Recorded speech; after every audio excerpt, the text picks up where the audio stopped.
Welcome in, everybody, to the Full-Time Fantasy Podcast. This is Grind Time. I'm your host, Billy Muzio. It is Midnight Madness. We're about to dive into the injury recaps for the week. Hope you are sitting down because there is a ton of them this week. Lots of injuries to talk about.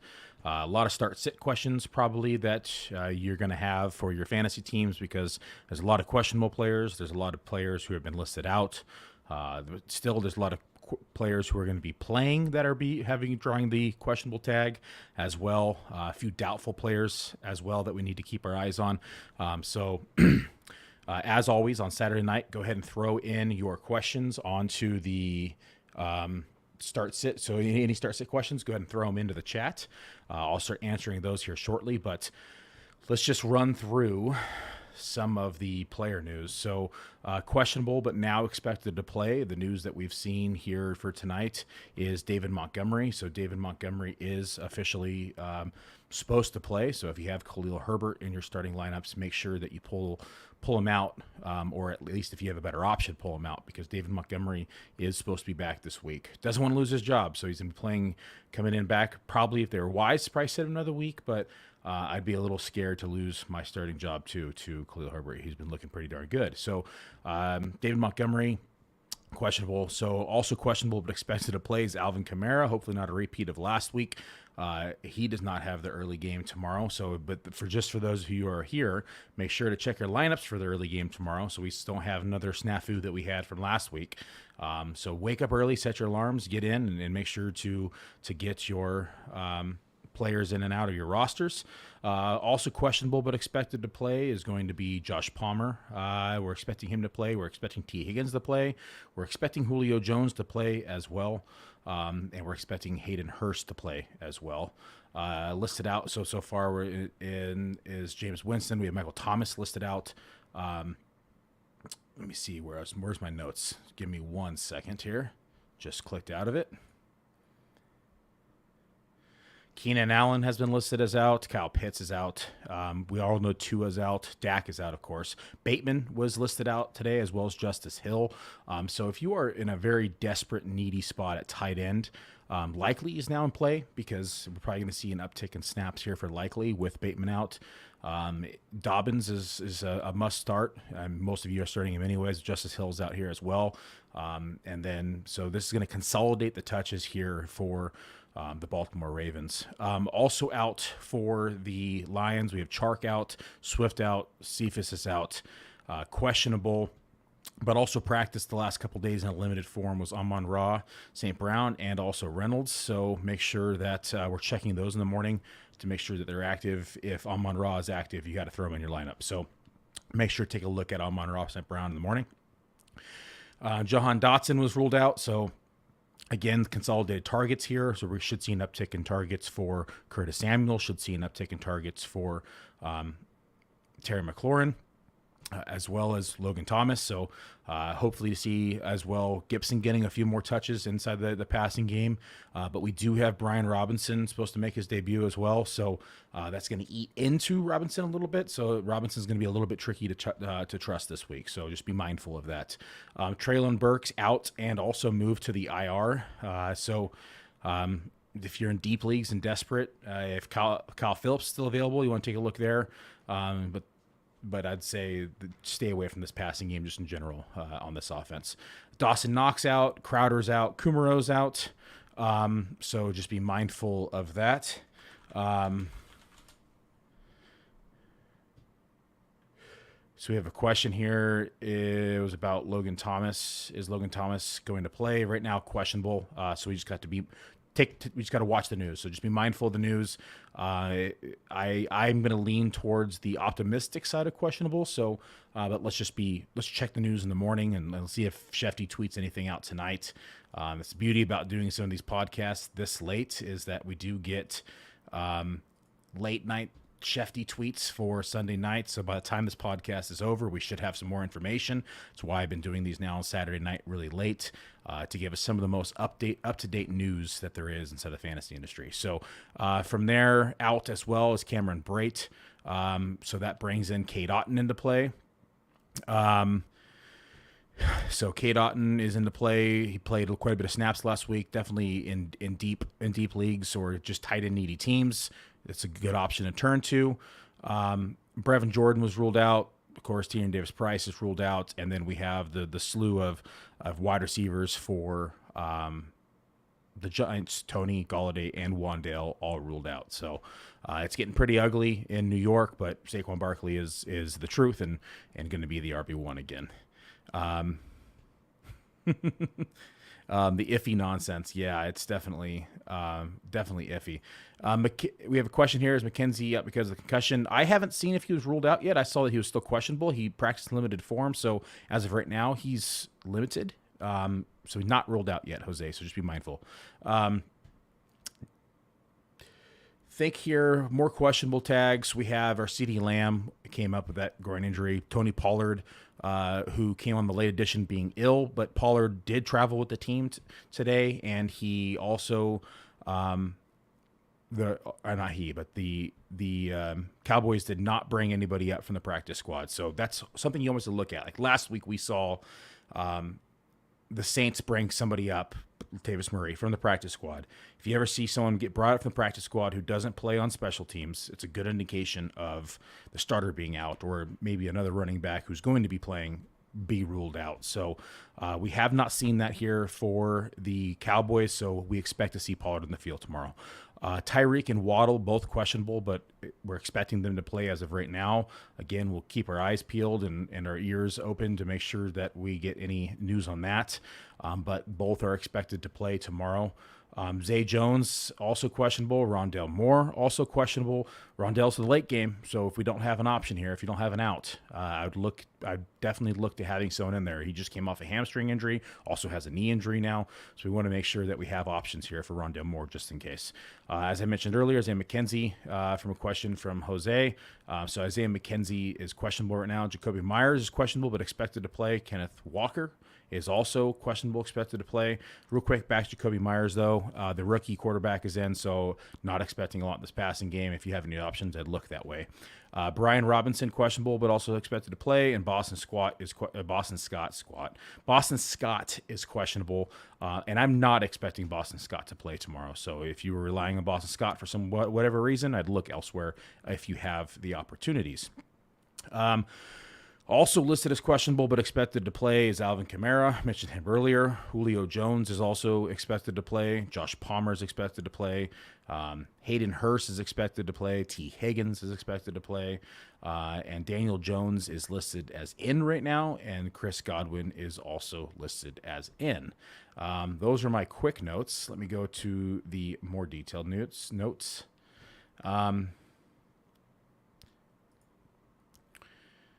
So Tyquan Thornton was activated from the injured reserve.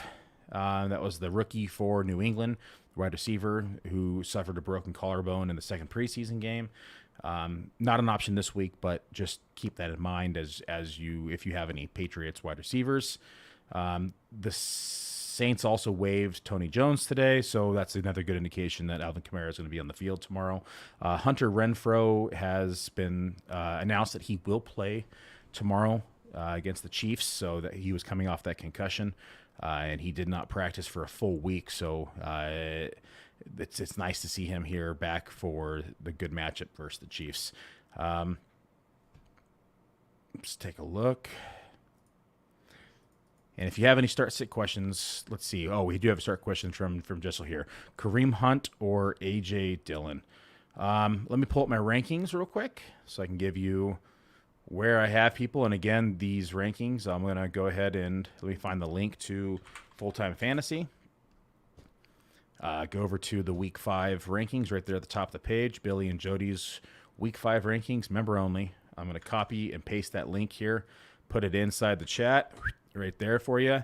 That'll be updated in the morning. Right now, there's some like preliminary rankings in there, but I update those in the morning. Finished 6th last week in the industry, so it catapulted me into the top 10 for the year again.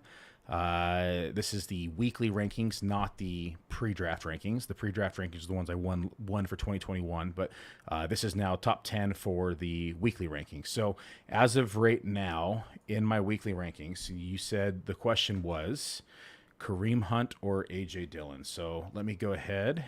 So if you pull those up, you can see where I have them right now. Hunt is at running back 32 as of right now. Again, these are preliminaries. And Dillon is at running back 27. So I'm going to lean Dillon. Also, if you take a look at what each defense is allowing, Green Bay is facing the Giants. And the Giants have are the 16th, giving up the 16th most fantasy points to opposing defenses. They've given up 476 yards on the ground and 1 touchdown, but they've also given up 2 touchdowns in the air and 121 yards. And then we have Hunt is playing the Chargers. Chargers are, if you can be getting just gashed on the ground, but that's going to be benefiting Chubb more than anybody. Chargers do give up the third most to the running back position. It's a tough one. I mean, I think this is going to benefit Chubb more than Hunt, but they have also given up 3 touchdowns in the air. So I lean Dillon here, but it's very, very, very close. Like I said, 32 versus 27. When everything's said and done, I'll probably have Kareem Hunt closer to 27, probably that 28, 29 range. Simply just because the people ahead of him, they might even both move up, because I'm looking at these numbers. I had Khalil Herbert ahead of them just because I was expecting Dave Montgomery to sit in the week, so he's going to be moving down. So I'd probably say slight lean Dillon, but it would not shock me if Kareem Hunt had a touchdown in the air. So if you have a personal preference, go that way. It's also the morning game. So you know what? Actually, I'm going to change that. I forgot. Green Bay just traveled across the pond. They got a 6:30 a.m. Pacific time game. They just traveled overseas. Let's go ahead and go Kareem Hunt here. The matchup's a little bit better, and they're not traveling across the pond. So let's go Kareem Hunt. But like I said, they're both very close in my rankings. And when everything's said and done, they're probably going to be neck and neck. One's probably going to be 25, 26, 27, around that range. So just be mindful that it's a coin flip. It really is a coin flip. Back to player news. Foster Moreau, and not really fantasy relevant, but Foster Moreau is questionable. So he missed last week. So it's another person going to be eating into Waller's targets. So just be mindful. Russell Wilson, and I know he already played this week, but just be mindful that it's now been announced that he has a slight tear in his lat. So that's partly why he's played so bad this week. He sustained it in week 4, they said, but he's been garbage before week 4, so I don't know what his excuse was for the first 3-4 weeks, but just be mindful there as well. Player I missed earlier on the notes was Juju Smith-Schuster. He has a quad and a hamstring injury, questionable for the matchup week 5 against the Las Vegas Raiders. We think he's going to be playing. We think he's going to be in. Again, there's no official word as of right now. Hoping to see some more information from Shefty soon for who we can expect to be in and out in the morning. We see it every time around midnight, so we should start seeing those tweets here come in soon, and as they come in, I'll announce them to you guys as well, just so we can kind of touch base on anybody that I may have asked. Giselle says, thanks, I have Hunt in right now, and hopefully he scores. Yeah, that's slightly in just because of the traveling distance. So, like I said, they're neck and neck in my rankings, so it's going to be a 50-50 right there. Jelly of the North says, I think T. Higgins plays Sunday night, only pivot Sky Moore on Monday. Yeah, I definitely think Higgins is playing. So I had him on the optimistic side of questionable in my rankings. We're hearing the same thing through beat writers and through other reporters. So as of right now, we're expecting him to play. It is the NFL, and you never know what's going to happen, so just be mindful. Just make sure you have a pivot. The fact that you do have a pivot is nice. It's not a great pivot in my opinion, but having the option of just being able to put somebody in rather than nobody is definitely a benefit to your fantasy team. So go ahead, guys. I'm going to be on here for a couple more minutes. So, if we don't see a lot of questions rolling in, this podcast is primarily dedicated to answering your start sit questions. So throw them in there. Don't worry. Don't hesitate. get them in there. If you have any questions about my rankings as well, you can feel free to discuss those, and I can walk you through my thought process on why I have players where I have them, who's above who. Again, the preliminary rankings, I can let you know who's going to be moving in those rankings. If you're playing DFS, that's where those can be utilized. I play my rankings every single week. I play cash games, though. I don't play a lot of DFS. I don't play a lot of GPP, so primarily cash games. So I have a different mindset versus people who are out there trying to win the big money. I'm just out here trying to beat 50% of the field and double up my money every week. While you guys are typing in your questions, I'm going to continue to go down the list. Carson Wentz, they initially reported that they were going to be looking at Cam Newton for a possible reunion for Ron Rivera. That information now is they're saying that they're not going to be looking to make a change at quarterback, and that Carson Wentz is still going to remain under center. So just kind of watch this news. It definitely would change the dynamic of this offense. I mean, if anything like that happened, I would definitely drop Terry McLaurin down a peg. It'd probably give Curtis Samuel up a notch, just because he's going to be that short yard specialist, or the intermediate to short yard reception. So just be mindful there. Other news, again, not as fantasy relevant, but Danny Gray was removed from the injury report, and he was kind of limited in his first couple weeks after being inactive in week 1. That's for the Niners. Russell Gage downgraded to questionable now for week 5 against the Falcons. And right when we thought Gage was back, he's played through a hamstring injury. He's been limited the last few weeks. So this new back injury, I should say, and getting downgraded late, definitely suggests that he may not be playing in week 5. So if you have Russell Gage in your lineup, just be mindful of that. Any late downgrade like that is or a late addition to the injury report is never good for fantasy perspectives, and it's not great. So we don't like to see it. I mentioned earlier Brian Robinson was activated from the NFI list. We're expecting him to be in for week 5, so let's see how that plays out. But like I said earlier, it's going to be hard to trust Gibson until we see how that backfield kind of shakes out. I think that might be it. Darren Waller was a full participant on Friday, so that was a shoulder injury that was kind of keeping him limited, so we expect him in. But we also, like I said earlier, Hunter Renfro's back, so it's going to be a little bit more mouse to feed and less of the pie. Can't remember if I talked about Jacoby Myers, but Jacoby Myers is questionable but expected to play here week 5. Tyler Zappe, I don't know how to say his name, the rookie, he's playing, so this offense in general is going to be probably through the running game. Let's take a look at some questions in here. With Demont playing, Herbert becomes unplayable, right? Yes. I mentioned that in the beginning. I would not be playing Herbert if you have other options that look that way. I think Herbert was, a lot. I thought he was going to be playing this week. I did not think Demont was going to be playing. So to see him coming in, I think was Demont wanting to play more than anything, just because Herbert's been playing so good. He doesn't want to lose his spot. So he's not unplayable, but the upside is capped, and he probably goes back to that 30% timeshare that he was seeing prior to David Montgomery's injury. Any word on Amon-Ra St. Brown? So he practiced in a limited fashion on Thursday and Friday.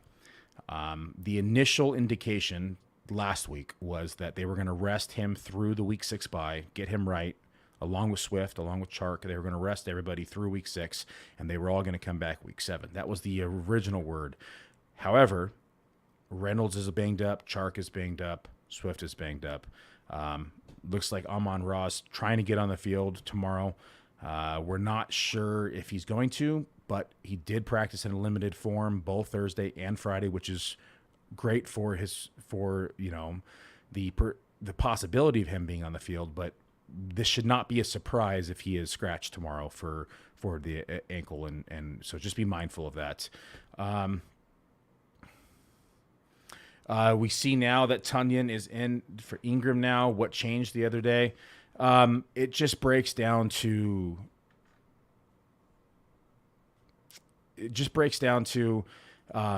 the matchups, it breaks down to me looking at snap shares, and it just breaks down to Rodgers getting him more involved. I think let me pull up my rankings just to see where I have them and how close they are. This still has Pitts and Knox in here, so those guys are coming out. But we have Tunyon's at 15 right now. Ingram is at 19. Ingram probably gets moved up a spot or two. Again, these are not finalized. Let me take a look at the tight end position real quick. You have Tunyon, who's facing the Giants. And then you have Ingram, who's facing Houston. Yeah, it's close. They're probably, when everything's said and done, they're probably going to be within one or two spots of each other. Probably a slight lean towards Tunyon right now. If you look at his involvement over the last couple games, it's been increasing because he's coming off that injury. I mean, last week was only 2 for 2, but he saw 7 targets in week 3. So hoping to see an uptick in usage here.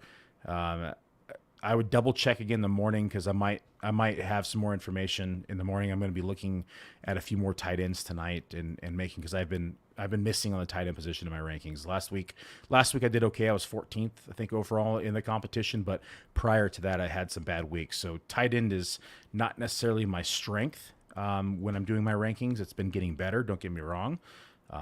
Finishing 14th was nice, but I definitely have had misses as well. So I'm going to be looking at tight ends thoroughly tonight, adjusting those rankings. So I would say double check with me in the morning on those, because I want to make sure that I'm looking at snap counts a little bit more. I'm looking at usage, routes ran, the whole shebang on the data, and making sure I make the correct call. So I've gone back and forth with these two this week. There's a couple other players that have done the same. So just make sure that you check in the morning. So I'd have these probably finalized by, I'm going to say 9 Pacific time. I'll have them updated first thing, so 6:30 in the morning Pacific time for the early game, and then I'll come back through and just grind those out until we get kickoff time at 10:30 my time. Thank you, Johanna. It's nice to see you on here. Always be trading. That's right. And always be grinding as well. So thank you. Welcome back to the pod. What's your thoughts on the fantasy receipts page?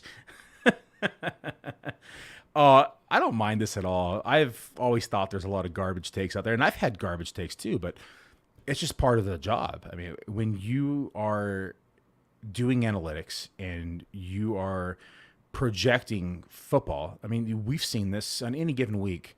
It's any given Sunday. Anybody can finish ahead of somebody, and there can be all the analytics in the world, but it breaks down to the coaching fit, the scheme, how they gel well with other players.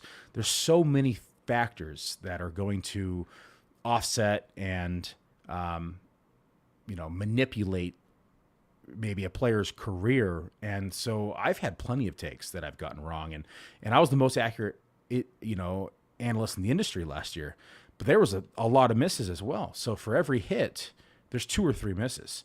It's just like when you go to a restaurant or you're looking at reviews, for every one or every 10 great reviews, 1 bad one will negate those 10. So the same thing can be said about projections, and the same thing can be said about being an analyst, is that you're going to have a lot right. People are going to remember the ones you got wrong. And so I think it's about having tough skin, and if you can't handle the criticism, then you should not be in this business, because you're going to get a lot more wrong than you get right. And it's nice to beat the drum when you are getting them right, but it's also, I think, imperative that you accept your losses and when you get them wrong. Like, a good example is Josh Allen's second year. I did not have him projected for that breakout season. I thought he was going to be trash.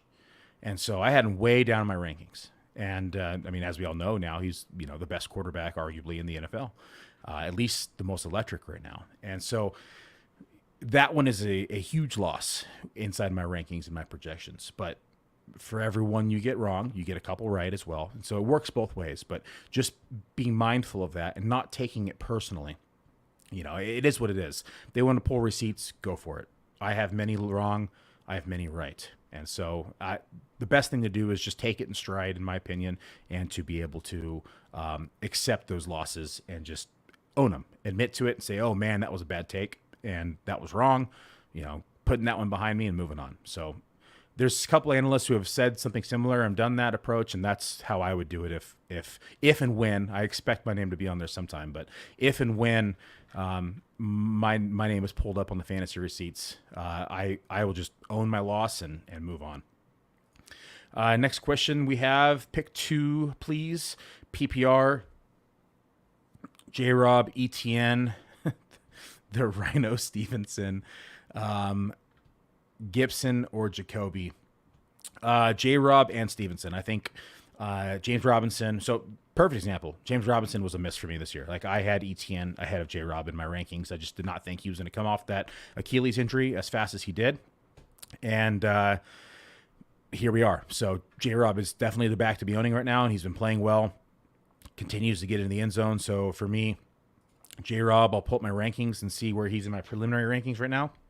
Again, as we finalized in the morning, James Robinson is my running back 11 right now on the week. I actually have him, like, there's 10 players ahead of him. There's Fournette, Mixon, Cook, Jamal Williams, Aaron Jones, Henry, McCaffrey, Eckler, Chubb, and Barkley. That's it. So everyone, James, that's how high James Robinson is in my rankings.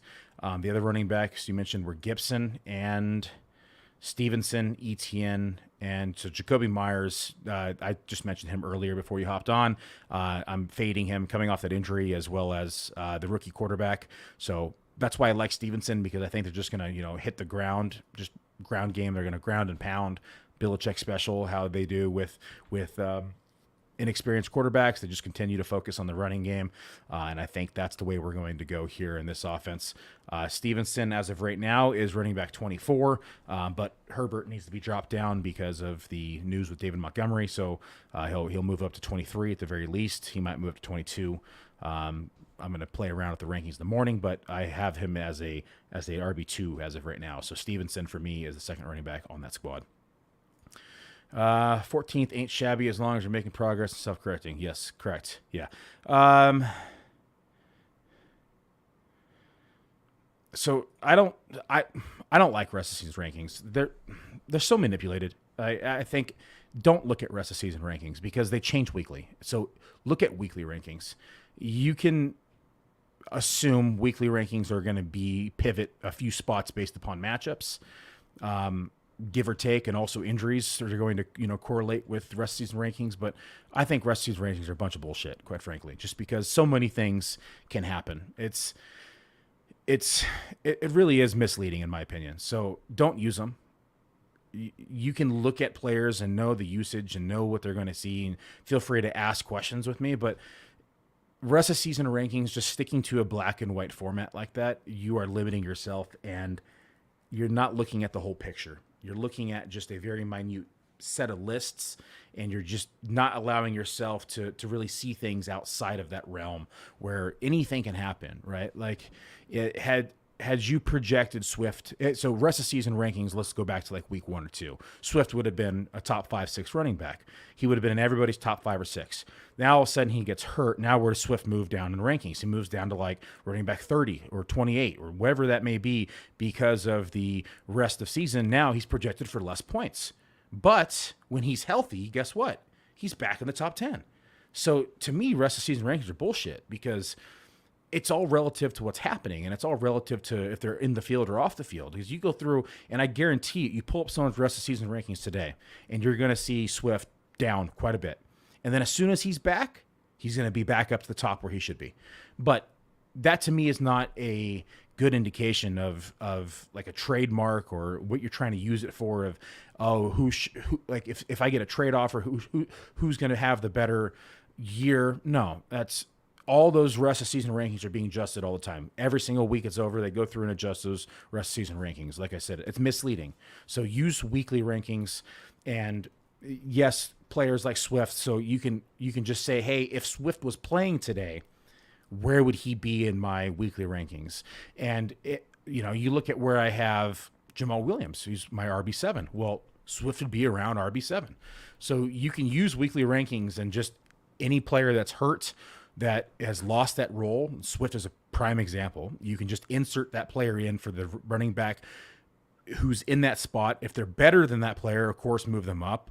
And you kind of just play that moving game. So that's why I don't like, rest season rankings. I'm sorry to go on a rant here, but it's true. They're misleading and they're not as useful to most people as they think they are.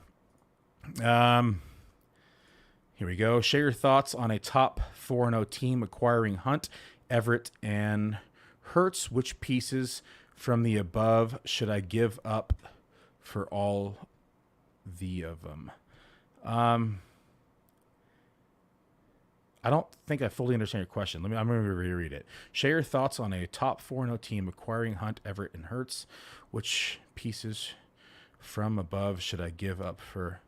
Is that from the J-Rob, ETN, the Gibson? If you can clarify on that, I'd love clarification. I think you're saying that which pieces should you give up from those running backs you mentioned earlier for one of these? If that's the scenario, you also had Jacoby Myers in there. I would offer Jacoby Myers for any one of those.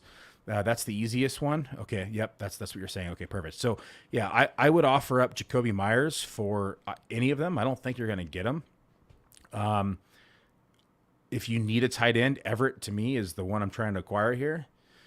I would definitely give up Jacoby Myers, but no one's going to take Jacoby Myers for him there. If you're desperate, you could try to get Gibson and maybe somebody else back.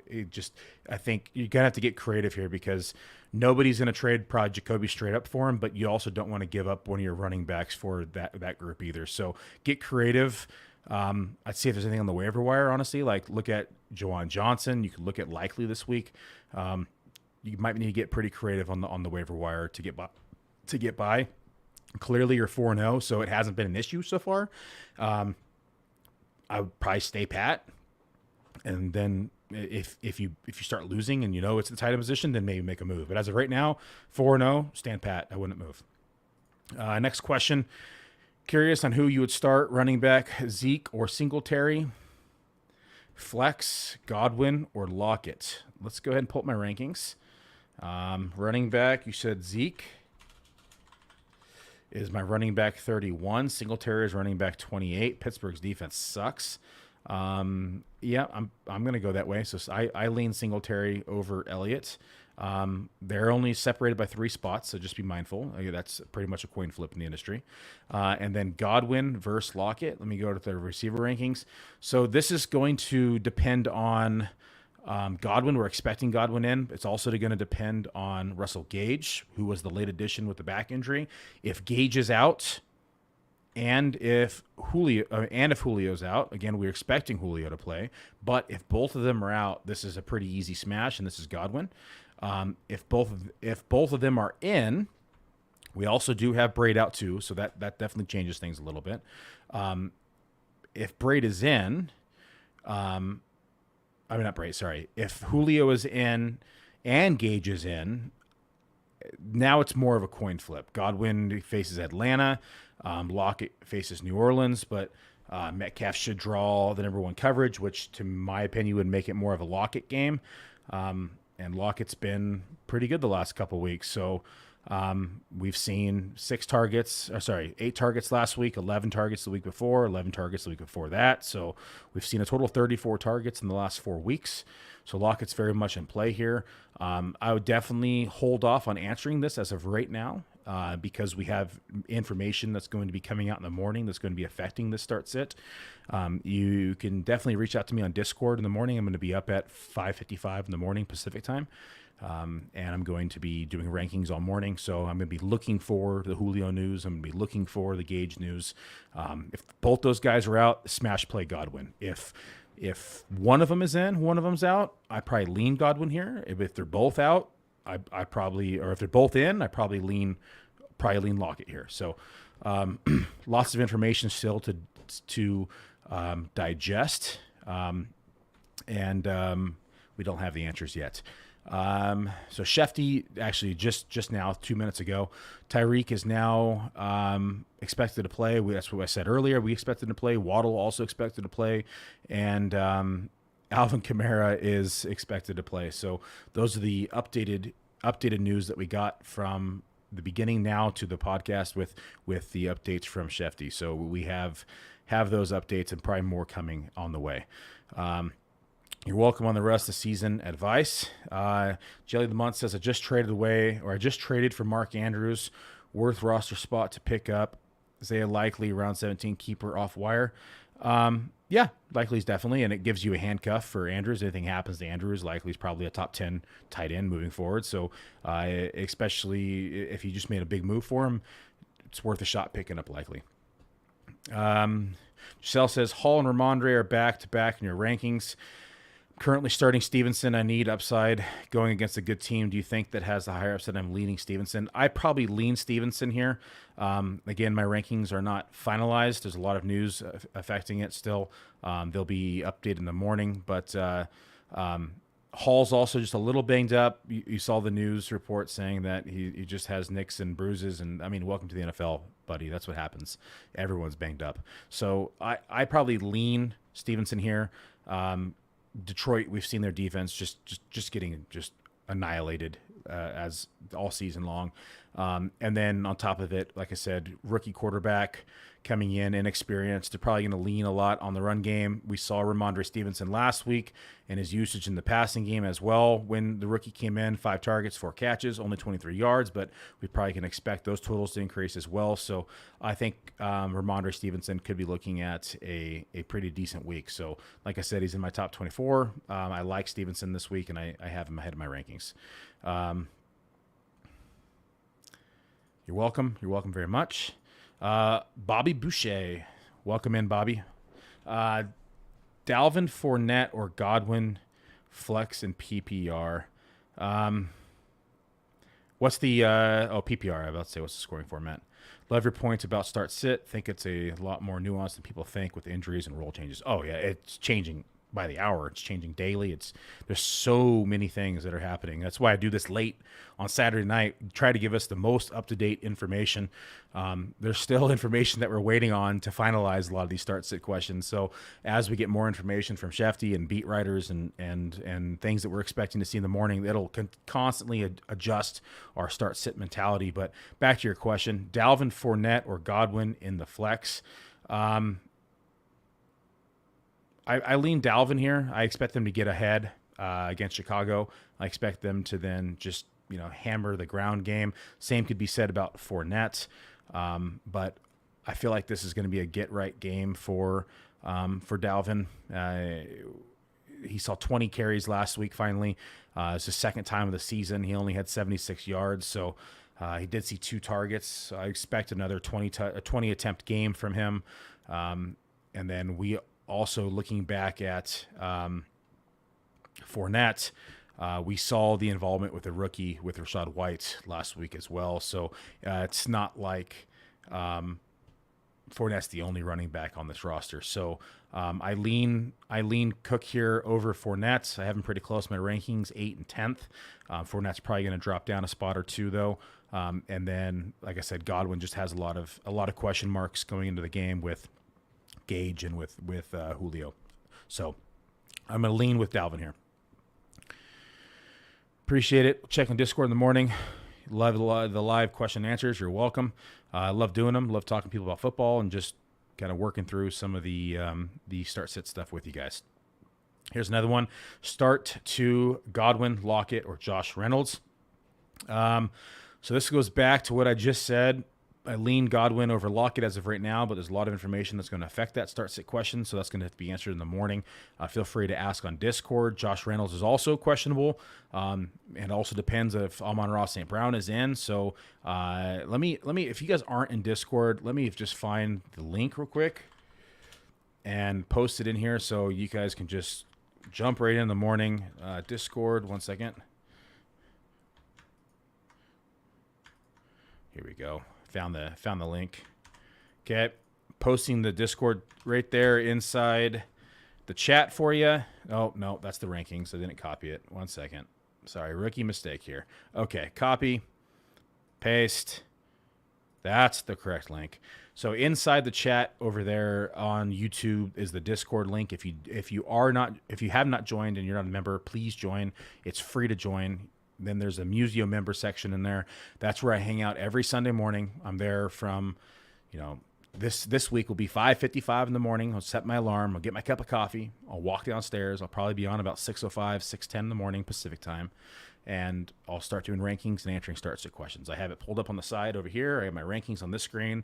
I got Discord on this screen, and I'm going through and I'm doing both simultaneously. So feel free to throw any questions that you have in the morning in Discord just at me, and then I'll make sure that I respond to those in the morning once we have more information on Gage and Julio. Once you have more information on Amon-Ra here for the Reynolds question as well. Slightly concerned with Lamb's groin injury. I have London ready to go for him. What are your thoughts? I mean, if you have London just sitting there on your bench, I'd probably start him over Lamb, honestly. There's a couple doctors I was looking at, and they looked at the injuries reoccurrence on these, and you're looking at a 20% chance of an aggravation and a 10% dip in production just based upon the groin injuries in wide receivers. London's been pretty steady and pretty consistent, so I'd probably just throw London in here anyways. I understand why you want to start Lamb. I mean, he's, you drafted him to be your stud, and in my rankings right now, he's wide receiver number 11. But if you take a look at where I have London, so London's at number 20 right now, but let's just say Lamb gets injured again, or let's just say that they want to just involve him, but they limit his snaps. So there's a lot of question marks. Lamb's probably going to get moved down to my wide receiver 14, 15 range, maybe 16. And so that closes the gap there between Drake London and Lamb. So just be mindful that Lamb has a possibility of a re-injury here where London's coming in healthy. They're going to be playing from behind and throwing the ball a lot. And if you look at Drake London and his usage throughout the season, London's been very, very consistent. So 7 targets week 1, 5 catches, 74 yards, 12 targets the next week, 8 catches, 86 yards, and a score, 6 targets, 3 receptions, a score. So 7 targets last week. Last week was his only dud of the year so far. Only put up 2.7 fantasy points, but he saw 13 the week before, 20.6 in week 2, another 10 in week 1. So Drake London's been pretty consistent for a rookie. On an offense that's playing from behind with Kyle Pitts ruled out, Drake London could probably see 10 to 12 targets this week, quite frankly. So I would probably lean London over Lamb as of right now, but I understand why you want to play Lamb. It's just, I'd say just be mindful of the aggravation and the injury. Muth or Ertz? The Muth is Luth. That's a good one. I still like Ertz. Ertz I have in my rankings as number 7. The Muth I have as 9. Buffalo's pretty tough in general, but Ertz, they're playing Philly. Philly's also tough as well. Tight end rankings, let's see. So Philly has given up the 12th fewest fantasy points to the tight end position, where Pittsburgh is playing Buffalo. I just said that. Pittsburgh is playing Buffalo. Buffalo's given up they're the second stingiest. So, yeah, I still lean with Ertz here, definitely. And Rondell's banged up, had that hamstring injury. He came back. Now he's playing with a knee injury. So a lot of question marks here for the receiving core in Arizona. I definitely lean Ertz here on this call as well. Sorry, misclicked. Goff on the road versus New England, or Teddy Bridgewater with Tyreek back versus New York Giants. I'm going to go with Goff. Goff has just been sneaky good, and I know he's down a lot of weapons. I said this last week. I told someone to start Aaron Rodgers over him last week, and Goff still put up a crooked number. So I'm just going to go with Goff here. Seems to continue to put up numbers. The line's still good. So let's go with Goff. I just don't trust Teddy Bridgewater either. Do I have any start-sit rules you follow on Sundays? This is a good question. The number one is always have an out. So you don't want to leave yourself without an out. So a prime example was the question earlier. They were talking about the late game. I forget who it was.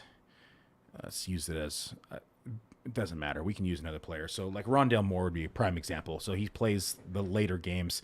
So you want to make sure if you were relying on Rondale Moore that you have an out, a second player playing at like the 1:30 games, or you have a person playing on Monday or Sunday nights. Have an out to where if they are ruled inactive, you can put someone in and get something rather than nothing, even if that player is lower on your rankings. So, or you can just bite the bullet and put another player in now and not risk the chance of missing points altogether.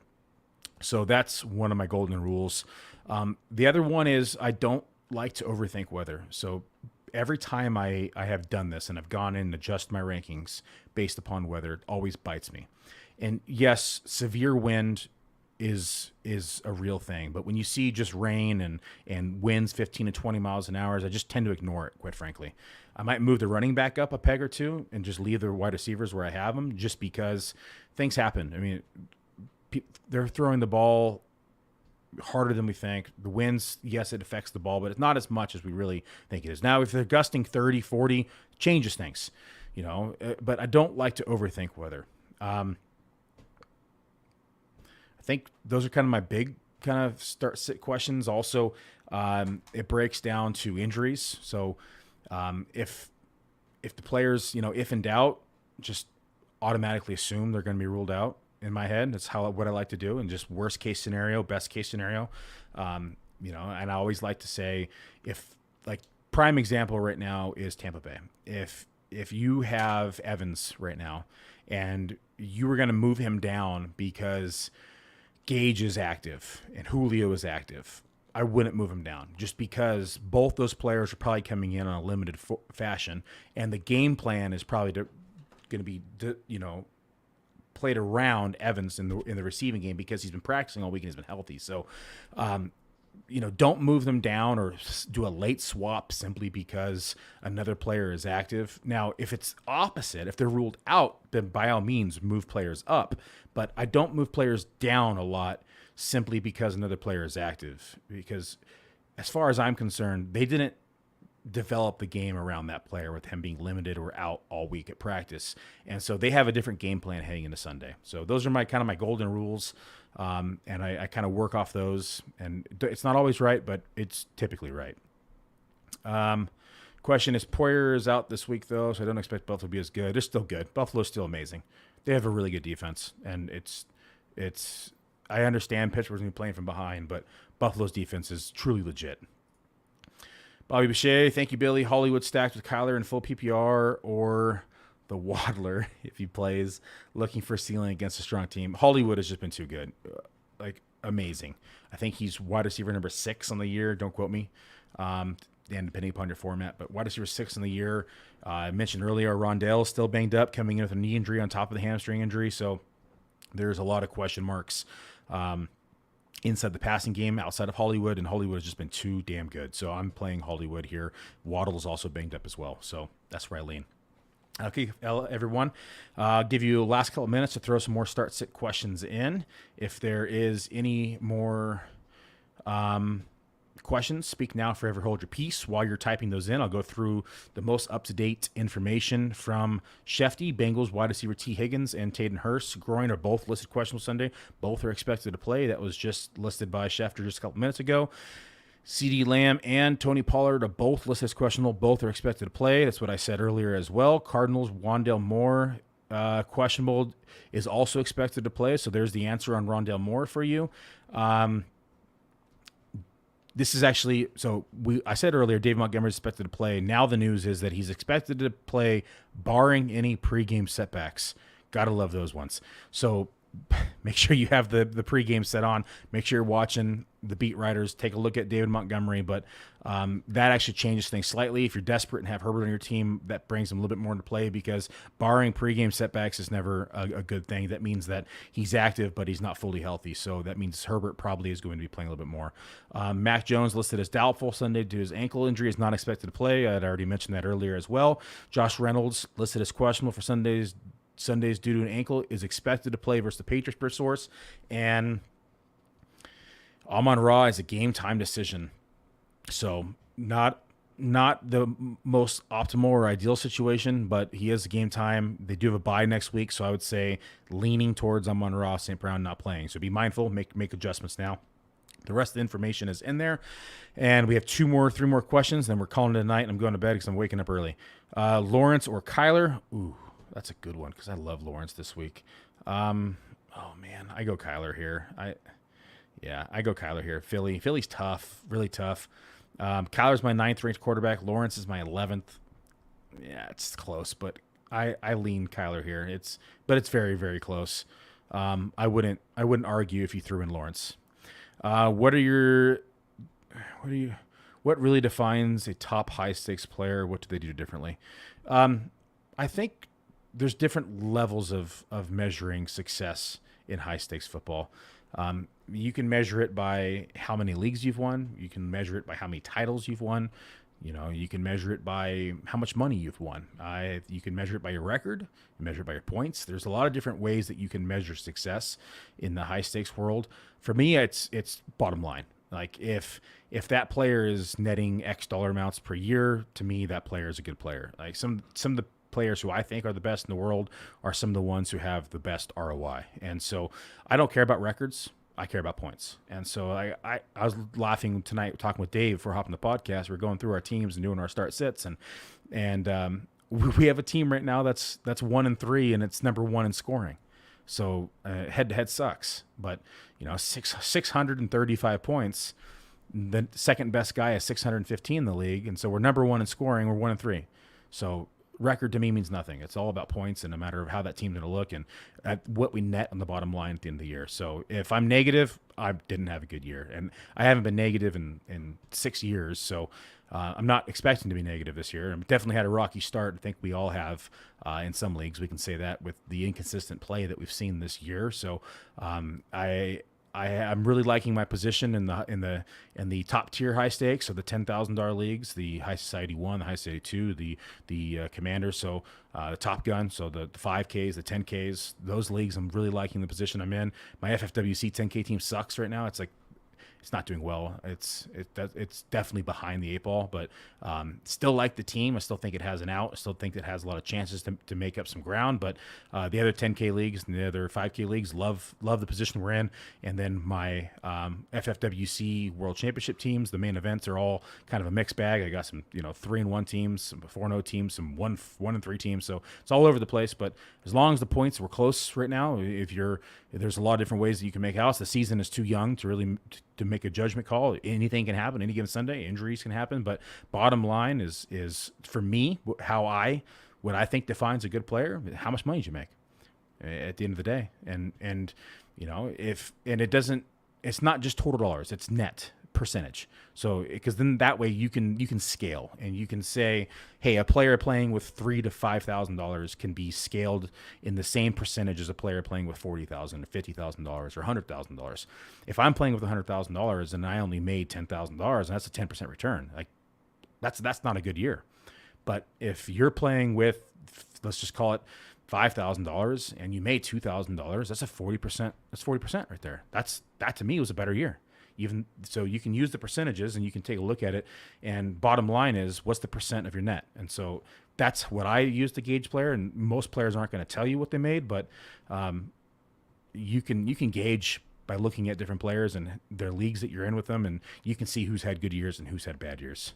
You're not going to see. I mean, you can see dollar amounts of what they're in your leagues, but you're not going to know the net of everybody unless you ask them yourself personally. So that's my long-winded answer. Appreciate the help, and advice doesn't hit, I'll be seeing you on the fantasy receipts. That's right. You'll see my name on there one day. Lamb bad with injury and matchup. Yeah, I mentioned it earlier. I'm not crazy about Lamb this week. He's going to be playing. If you have other options, like London was a good example. He had London or Lamb. I lean London in that scenario. So, but most likely you draft the Lamb as your stud. You're going to start him unless you have someone like Lamb. London sitting on your bench, which you're just an amazing spot to have London on your bench to begin with. So if you have London on your bench, I don't expect a lot of people to have London on your bench or someone of that caliber. You can slide them in for Lamb, but outside that, you're pretty much playing Lamb. Thank you for tuning in, Colt. Really appreciate you. Yes, if you have not done it, please, thank you. Like the stream, give it a thumbs up. And also, if you always come back and comment afterwards, it hits the algorithm as well and definitely helps us up. Calvo says, what's up, man? This is my fantasy season has come to Andy Dalton or Cooper Rush. Cooper Rush, 100%. Cooper Rush has been good, like sneaky good. And it's not going to be a season-long antidote to your quarterback position, but I would definitely throw him in for tomorrow over Andy Dalton. And then Calvo says, I'm sorry to hear that, but no Teddy B available. I don't even like Teddy Bridgewater, so don't even worry about him. Go pick up Cooper Rush. Go pick up. I'd start Pickett over Teddy Bridgewater, honestly. Like I'm gonna pull up my rankings and see exactly where I have both of them. But I mean, you're getting dirty down there. I'd play Davis Mills over both of them, honestly. Davis Mills, Pickett gets Buffalo. He's gonna get eaten alive. So Cooper Rush, I'd play over there. I'd honestly play Brissett over Teddy Bridgewater. I played Mills over Teddy Bridgewater. They're all going to be in that 22 to 26 range. But I just don't like Teddy Bridgewater. He's just a check down machine, and he might get bailed out by his dynamic receivers. But I'm just not a huge Teddy fan, so I'm going to say pass on Teddy Bridgewater. I think that's it, everybody. I'm going to bed. I've got a little more grinding to do tonight, and then I'm going to get up early. So, again, I threw the link to Discord in the chat. So, if you want to hit me up in the morning, like I said, I'm going to be on there about 6 a.m. Pacific time. We have a little bit more information now, so hopefully you'll be able to get that start sit questions going. But there's still some more information we're waiting on for tomorrow morning, and be more than happy to answer those on Discord. So, thanks for tuning in, everybody. Have a good night, and good luck in Week 5.